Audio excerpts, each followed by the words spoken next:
of coffee, sit back and listen to Change Your Attitude, Change Your Life.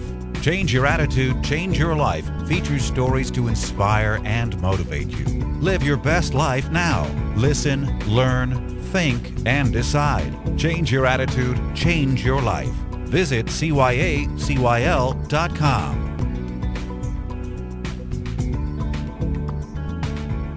Welcome to Change Your Attitude, Change Your Life. I'm Joan Herman. Thanks for tuning in.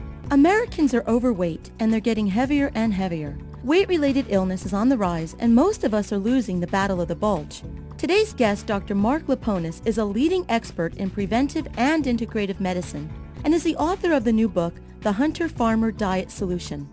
Dr. Liponis is here to share information from his groundbreaking book that can help us determine whether we would do better with a low-carb diet or a low-fat diet. According to Dr. Liponis, some people have the metabolism of a hunter while others have the metabolism of a farmer. Determining which type you are can help you lose weight and improve your health at the same time. Dr. Liponis is the corporate medical director at Canyon Ranch, a global leader of health and well-being programs, and he's been a practicing clinician in internal medicine for 25 years. Dr. Liponis is the author of 2 other books, Ultraprevention and UltraLongevity. He's a speaker and has appeared on national television, including The Dr. Oz Show, CNN, Fox News, The Today Show, and The View. Welcome, Dr. Liponis. Thanks for joining us today. Hi, Joan. It's a pleasure to be with you. Dr. Liponis, every time we turn around, we hear from a different person that has a solution to help us lose weight and regain our health. And sometimes it gets very confusing to figure out what it is we should be doing. So what is so different about the information that you're about to present today? Well, I think you're right, and that is so many people are confused about what to eat and how to lose weight and get healthy in the process. And I think the reason is that there's a basic misconception, and the misconception is that people should be eating the same way.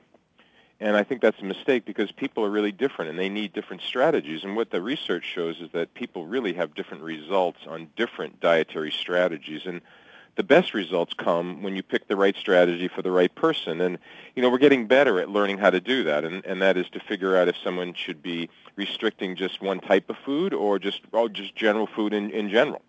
Now, doctor, does this go to our genetics? How do we determine if we're a hunter or a farmer? Well, there have been some genetic studies of diets to see if genes can tell us which diet somebody should really adopt. And that's a really emerging field that we call nutrigenomics. And it's not quite there yet, as you can imagine. We haven't quite unlocked the genetic code around eating, and hopefully in the next few years we will. But in the meantime, I think there's some other ways to really determine how somebody should be eating. And that is when we're trying to eat right, for example, we want to maintain our weight, but if we're trying to lose weight, we're really going to have to cut down on something. And knowing what to eat less of is so important, and that's different for different people. When you use the terms hunter and farmer, we're not talking about going out and shooting animals versus growing it. What does it actually mean? You're right, and that is, you know, and the idea behind the book is that there are 2 basic categories of people that people tend to be more like, and that is to be more like the hunter metabolism versus the farmer. Those are the 2 different types. And if you think about a hunter, you know, a hunter, historical hunter, you know, they would, catch an animal, they would catch a fish, but it wasn't just a hunter, it was a hunter-gatherer. So they would also be out foraging. They'd be finding, you know, fruit, nuts, roots, you know, something with vegetable maybe that they could dig up. So the hunters or the hunter-gatherer really is somebody who would be able to eat anything that they could catch or forage. But of course, what a hunter really can't forage would be like a loaf of bread or pasta, you know, that's cultivated. Right. So those are foods that the hunter probably should be staying away from. And, you know, the pattern of eating for the hunter is different as well. You know, a hunter would typically, you know, catch something or kill something or find some food, and they would eat, they would binge, and then they might not eat for quite a few hours or maybe even a day because it's a more intermittent kind of eating.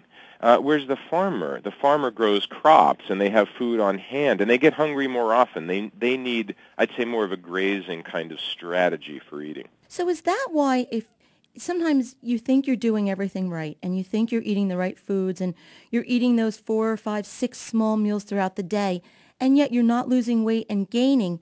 Is that because you're probably a hunter and you're doing what's counterproductive to your metabolism? Exactly. That's probably the hunter type that's doing the wrong thing. And that's when the troubles occur, when the hunter type is eating more of the farmer foods or the farmer type is eating more of the hunter foods, and that's where the problems occur. So you're absolutely right that when the farmer, for example, breakfast is a good example. When somebody wakes up in the morning, some of the people are ravenous. They're hungry. They can't wait to eat. That's the farmer type. If you wake up in the morning and you really don't have much appetite, typically that's the hunter. In other words, that's a more intermittent kind of eating pattern. Dr. Liponis, that is the type of person I am. I'm not usually hungry until 11 or 12. And then when I don't lose weight, people say to me, well, your body's in starvation mode. What do you expect? It's holding on to every calorie. Not at all. Not at all. In fact, the opposite. When somebody wakes up and they're not hungry for breakfast, you've probably heard it, and that is people encourage you to eat breakfast. They tell you it's the best meal of the day. I've heard things like it fuels your metabolism. It, keeps your energy levels up, all kinds of things that turn out are just myths. It's not true, and that is when somebody that wakes up in the morning is not hungry for breakfast, if they force themselves to eat, they'll actually eat more calories that day than if they hadn't eaten breakfast at all. Well, okay, so we know the problems, and we know the importance of figuring out if we're a hunter or a farmer. How do we do that? Because I took one of the tests in your book, and I have an equal number of check marks in each category. So everything sounds like I'm a hunter, but I'm not sure. So how do we determine this? Well, it's a good question. The answer is there's a couple easy ways to figure out which pattern somebody really follows. And the first is where somebody tends to gain weight. And the two locations really are whether they gain weight more in the belly or more in the butt. And, those two patterns are quite different. And the belly fat is the hunter type. That's the type we used to call it the apple shape. They tend to gain weight more around the middle of the body, the belly and the chest. The farmer type puts on weight more in the butt, in the thighs, in the hip area. And so the distribution of fat is the first thing that tells the two apart.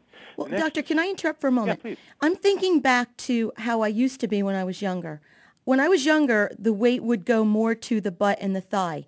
Now, as I'm in middle age, it's going more to the belly. So, and I know that's common with a lot of people. So, well, it's especially common with women, and it's common with women because as we get older, a couple things happen. One, estrogen goes down, and estrogen is really important, and what it does is it actually favors putting on weight in the hips and thighs, whereas when estrogen drops in midlife, then we tend to put on more of the hunter-type fat in the belly, and that's perhaps when a woman needs to start to pay more attention to what she's eating and the choices, because you're right, that can be a shift from the farmer type towards the hunter type in midlife for women. Okay. All right. So pay attention to where you're gaining weight at that present time. Yeah, that's the first thing, is where the weight's going on. Is it more in the belly and more in the butt? And by the way, of course we gain weight in both places. The question is, what's predominant? What's bigger? Well, that was my next question. Yeah, it's everywhere. Yeah, it's everywhere, but which is more? And okay. It's a relative thing, not that they're both large. Now, the other way is with some simple blood tests, and the blood tests that really distinguish the two groups. The blood sugar, first of all. And the hunter has the higher blood sugar, the farmer low. And then something very important called triglycerides. Triglycerides is one of the fats in the blood. The other one is cholesterol. You've heard of cholesterol. Well, triglycerides, and that's always tested when you get your cholesterol done, is different in the two groups. The hunter's high triglycerides, the farmer's low triglycerides. And so remember, this combination of where someone puts on fat and a couple simple blood tests like the blood sugar and triglycerides can really help people identify which type they are. And from that, they know the best strategy for eating, and that is the hunter type needs a low-grain, high-protein diet. The farmer type needs a low-fat, high-grain diet. It's opposite. And sometimes I notice with my body, even if I have whole wheat bread or something, you get that bloated feeling. Is that a signal as to that you're eating something that's not right for you? It could be. I mean, for example, you mentioned, wheat, and wheat can be a sensitive issue for a lot of people. Not only that, wheat has yeast in it that can make us bloat. So there's some side effects that could occur when somebody's eating that. It doesn't necessarily mean that you're allergic, or that means you're the hunter or the farmer type. So I'm not sure that's the best way to figure it out. Again, let's look at where the body fat is coming, the blood sugar, the triglycerides. Those are really the best indicators. And you've also said that birth weight can be an indicator if you were a lower birth baby versus a higher birth. Is that accurate? You know, that's something I found very interesting when I was doing the research for the book. And that is, you know, our birth weight is a pretty good predictor of where we'll gain weight later in life, and actually whether we're this hunter or the farmer type. And what the research shows is that the smaller babies, for example, babies that were like 6.5 pounds or less, are much more prone to be the hunter type when they get older. In other words, they're more prone to putting on the belly fat. And, you know, these two different types, the hunter type and the farmer type, also develop different health conditions later in life. The hunter type, more diabetes, more high blood pressure, more heart disease. And the farmer type, actually less heart disease and more cancer. So it's interesting. There's statistically different health conditions that come in the two categories also. Dr. Liponis, we need to take a break. When we return, we're going to continue our discussion about the hunter versus the farmer. This is Change Your Attitude, Change Your Life. Stay with us. We'll be right back. Change Your Attitude, Change Your Life now has a free monthly digital magazine that can be read online or emailed to your inbox. Each month, nationally recognized leaders in their field provide the information that you need to inspire and motivate you. We believe in a holistic approach to life, incorporating mind, body, and spirit. As philosopher Francis Bacon said, knowledge is power. Use the wisdom provided in the publication and apply it to your everyday life. Visit cyacyl.com for more information or to begin your free subscription. That's cyacyl.com. Welcome back to Change Your Attitude, Change Your Life. I'm Joan Herman, and our guest today is Dr. Mark Liponis, preventive and integrative medicine expert and author of the new book, The Hunter-Farmer Diet Solution. Dr. Liponis, before break, we were talking about the foods that people should be eating on a daily basis. But what about vitamins and supplements? Is there a difference in what each type of person should be taking daily? Well, that's a great question. You know, not only the vitamins and supplements might be different among the two groups, but even medications too, because medications that might work well for the hunter type might not work well for the farmer type. And that's true of supplements also. Let me give you some examples. You know, the hunter type, which is the pre-diabetic belly fat type person, they actually do quite well with supplements like chromium, for example. And the one I like is called chromium polynicotinate, about 200 micrograms a day. That can help to improve insulin effect and reduce belly fat in the hunter. So that's a really good example of a supplement that can really benefit the hunter type. And on the farmer side, they have, again, more of the hip and thigh fat. They have more of a hormonal effect. They're at more risk for cancer. One of the supplements I like there, interestingly, is one called DIM, D-I-M, and that's a broccoli extract. It's actually from the broccoli family of foods, and it helps to balance hormones and reduce breast cancer risk. So that's something I think makes sense for the farmer type. Dr. Liponis, what can the average person do? You're giving them all of this wonderful information today, and often our doctors don't necessarily subscribe to the type of philosophies or the thoughts that we're discussing here today.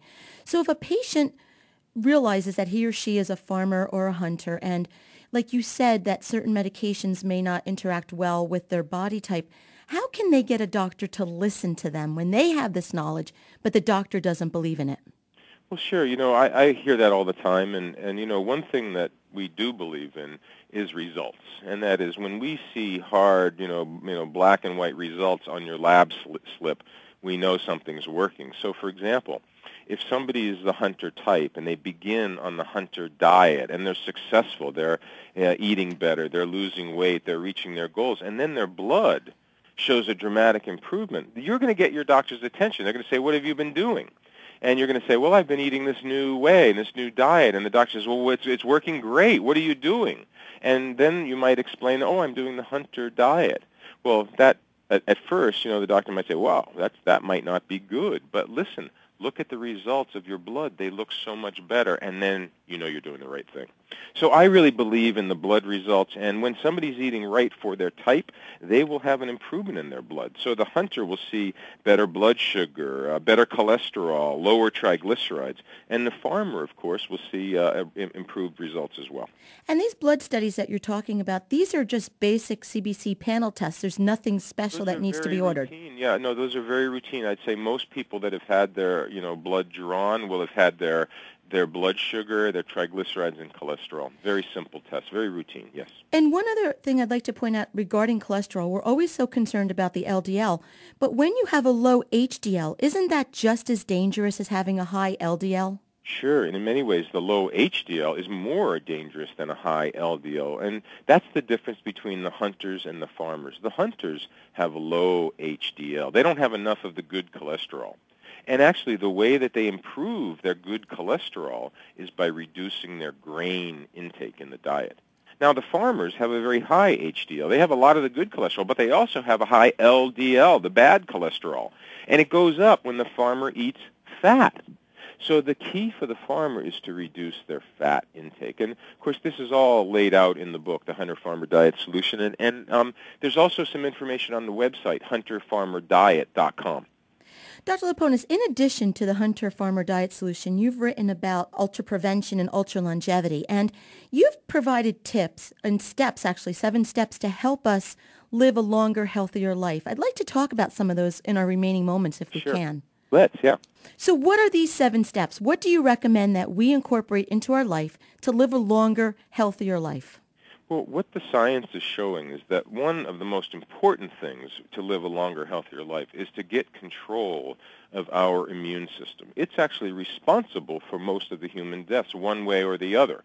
Some failure of the immune system, and that could be either a failure to provide immunity against an infection, or it could be the opposite, an overactive immune system that's causing more autoimmune disease. And those 2 problems, the failures of the immune system, really were responsible for most of the human deaths, except for the traumas, of course. So learning to control our immune system is probably the most important factor.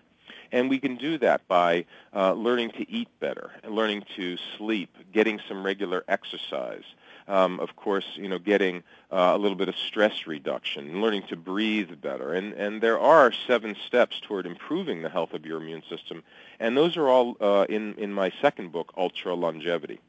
And the things that you've just mentioned, when you really stop and think about it, breathing deeply, relaxing, sleeping, eating well, it's not rocket science. I mean, these are things that should be simple for us to do. So what do you think our problem is? Why are we not taking the proper care of ourselves? Well, they sound simple, but of course they take an effort, and people are so busy and they have so much to do and they're under so much stress. And what I see often is that people are more focused on taking care of other people than they are on taking care of themselves, Yeah.